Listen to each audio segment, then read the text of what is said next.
The battle is over. The fires of the raided monastery lick the gray sky, and the silence that follows the screams of men is heavy, profound. For the fallen warriors, their story has ended. But for the women, the wives, daughters, and sisters of the defeated, their ordeal is just beginning.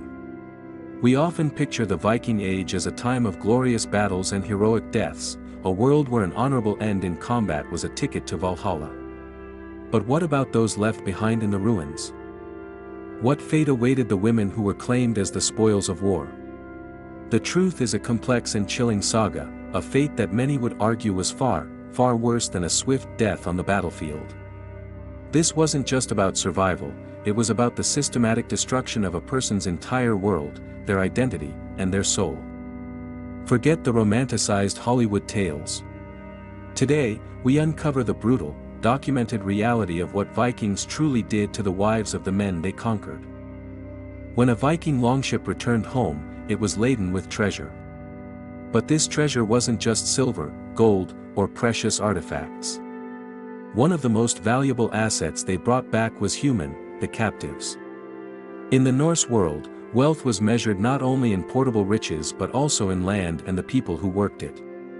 Captured women were seen as a prime commodity. They weren't just random victims, they were a strategic prize. A healthy young woman had immense economic value.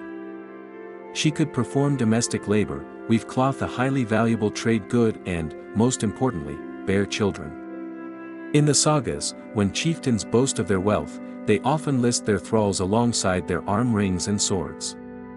This mindset is crucial to understanding what came next. These women were immediately dehumanized and catalogued, their worth calculated not as a person, but as a combination of a laborer, a commodity, and a vessel for future generations. Their previous lives, their status, their very names, all were irrelevant. They had become property. Imagine being a noblewoman, the respected wife of an Anglo-Saxon thane or an Irish chieftain. Your life is one of status, authority within your household, and security. In a single, blood-soaked afternoon, all of it is annihilated. The most immediate and devastating change for a captured woman was her enslavement. In Norse society, she became a thrall. This wasn't just a reduction in status, it was a form of social death. As a thrall, a woman had zero rights. She could be bought, sold, beaten, or killed at her owner's whim, with little to no legal consequence for the perpetrator. The Norse legal codes, such as the GRGS from Iceland, are brutally clear on this. They lay out the rights of owners, not the protections for the enslaved. A thrall's children were born into slavery, belonging to her master. This catastrophic fall from grace, from a person of standing to a piece of property, was a profound psychological blow from which there was almost no recovery. Not every captured woman was relegated to the fields or the scullery. For some, a different, more complex fate awaited them. They became a frilla, a term often translated as concubine. While this was a step above a common thrall, it was a position fraught with its own unique horror. A frilla was a woman taken as a secondary partner by her captor, often living in his household alongside his official wife. While she might enjoy better material conditions than a field slave, she existed in a state of constant vulnerability. She had no legal standing as a wife and could be set aside at any moment.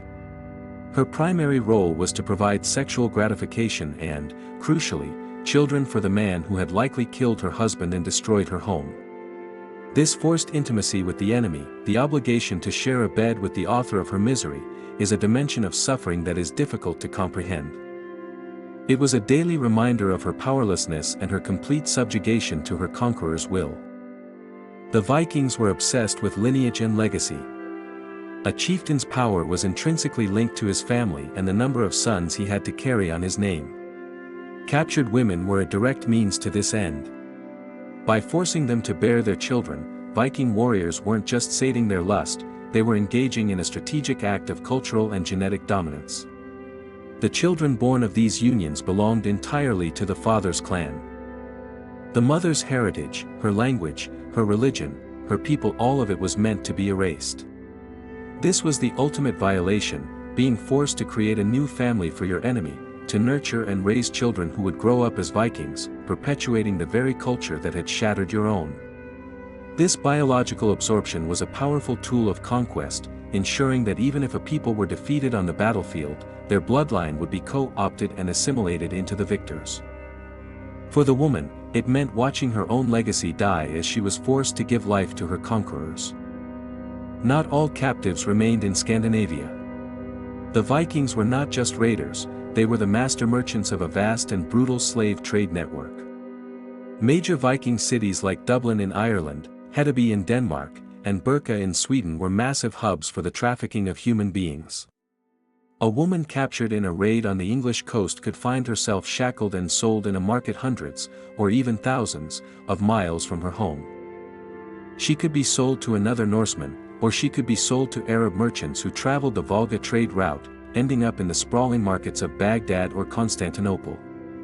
This was a one-way journey into oblivion. Torn from her culture, her language, and everything she had ever known, she would be utterly alone in a foreign world, a piece of merchandise to be bartered for silk or spices. The terror and despair of this journey, and the utter hopelessness of ever seeing home again, is a fate arguably more terrifying than death. We are fascinated by the idea of the shield maiden, the fierce Viking woman warrior.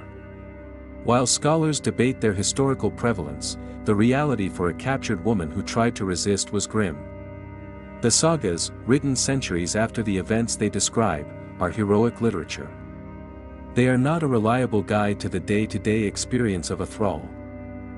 For an enslaved woman, any act of defiance, refusing to work, fighting back against her master, or attempting to escape would have been met with swift and extreme violence. Norse society was patriarchal and structured around a clear honor code that gave masters absolute authority over their thralls. While a captive might harbor a burning desire for revenge, the power imbalance was so immense that successful resistance was nearly impossible. Open defiance would likely lead to torture, public humiliation, or a particularly cruel death, serving as a warning to others. The choice was often between a life of subjugation or a horrific end. It's tempting to think of this brutality as lawless chaos, but that's not entirely accurate. In fact, Norse society had a complex legal system that codified the practice of slavery. These laws, however, did not protect the enslaved, they protected the property rights of the enslaver. For example, if another man harmed your thrall, he owed you compensation not because he had harmed a person, but because he had damaged your property. This legal framework reinforced the dehumanization of captured women at every turn. They were objects in the eyes of the law. This societal and legal endorsement of their subjugation created a psychological prison that was just as real as any physical chains. There was no court of appeal, no one to plead her case to. The entire structure of the society she was forced into was designed to keep her in her place. Perhaps the most insidious aspect of this fate, the element that truly makes it worse than death, was the systematic process of psychological destruction. It was an unmaking of the self. A captured woman was often given a new, Norse name, severing the last link to her family and past. She was forced to learn a new language and adopt new customs. Often, she was forced to abandon her Christian faith and adopt the pagan beliefs of her captors, participating in rituals that were alien and terrifying to her. This forced conversion was not just about religion, it was about breaking her spirit, erasing her cultural identity, and making her entirely dependent on her new Norse family. It was a slow, grinding process of being hollowed out, of having your soul scraped away until the person you once were was just a faint memory. Physical wounds can heal, but the erasure of one's identity is a wound that consumes everything. Was there any hope? In some rare cases, yes, but it was a hope forged in trauma. Over generations, the descendants of captured women could sometimes improve their social standing. A son born to a frilla and a powerful chieftain might be recognized by his father and rise to a position of prominence, as seen in some sagas like that of Olaf Tryggvason, whose mother was a captive. This, however, was the exception, not the rule, and it doesn't erase the horror of the initial generation's experience. This assimilation is the final, bitter chapter of the conquest. The genetic evidence from modern populations in Iceland and the British Isles shows a significant contribution from non-Norse women, a stark biological testament to this dark history. These women survived, and their bloodlines continued, but they did so by being absorbed into the very culture that had destroyed their worlds. It is a legacy of resilience, but one that is written in the language of loss, trauma, and subjugation.